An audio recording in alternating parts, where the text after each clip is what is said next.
So as I was watching The Death Cure, I couldn't help but compare the plot line to the first time Thomas entered the Glade in the first movie. And there he is on his feet. He's out of the gate. He's going for it, folks. Oh, look at that speed. Look at that stride. He is going to go the distance. He is going to make miracles happen. He is going to be... Oh, never mind. Right on his face.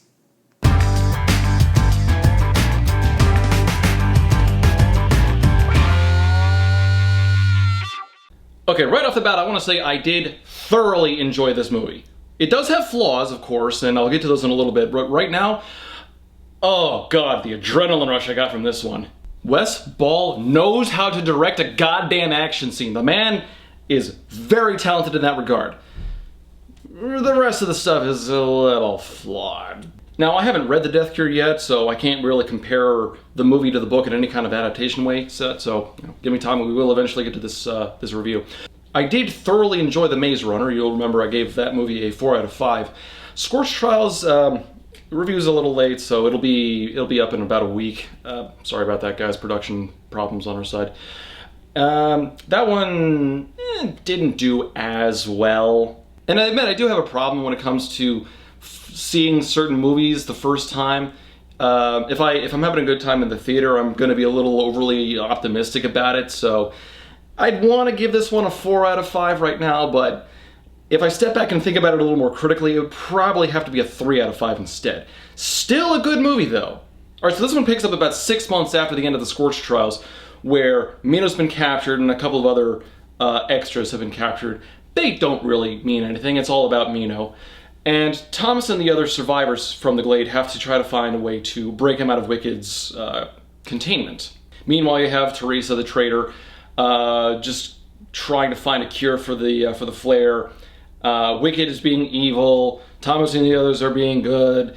It's pretty basic, good guy versus bad guy. The only real complexity being Teresa, but I can't really get into that one for spoilers. I'm a little mixed on her.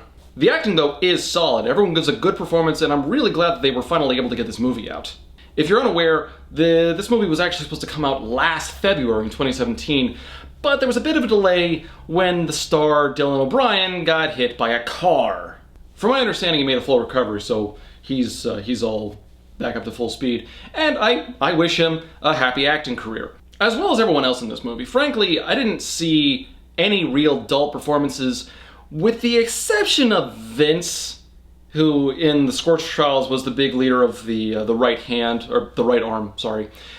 And I couldn't help but notice that he mispronounced a few people's names. At one point he calls Thomas Thomius, but everyone else, they felt real, they felt passionate, they were actually in the middle of this tremendous struggle against the forces of Wicked.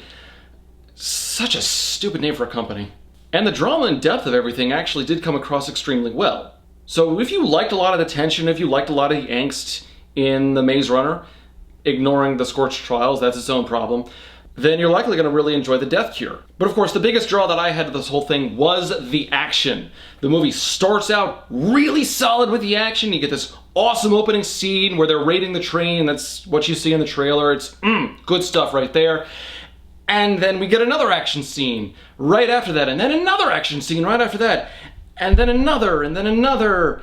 And I mean, individually, all the action scenes are great. Don't get me wrong, they are absolutely splendid. The cinematography is great, the music mixes in just right, but it gets very tiring after a while.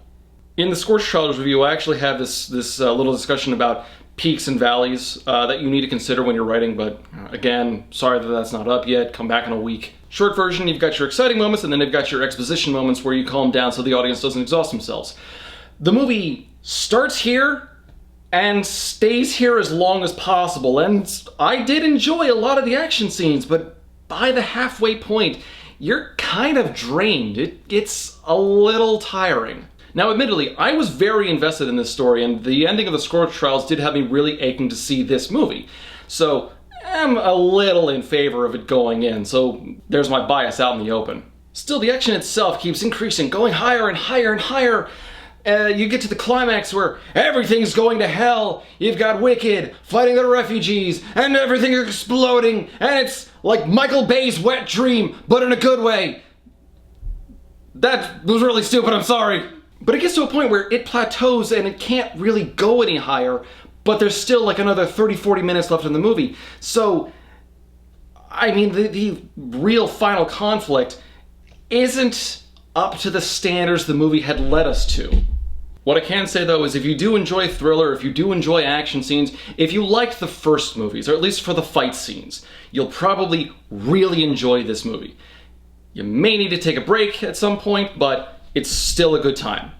Either way, I'm definitely moving the Death Cure up in my reading schedule, so I might be doing a book review on that soon. Anyway, those are my thoughts. Comment below if you've seen the movie, or if you don't want to bother, or if The Scorched Trials just killed the entire trilogy for you. Personally speaking, after watching this movie, it took me 30 minutes to come down from my adrenaline high, so yeah, I had a good time.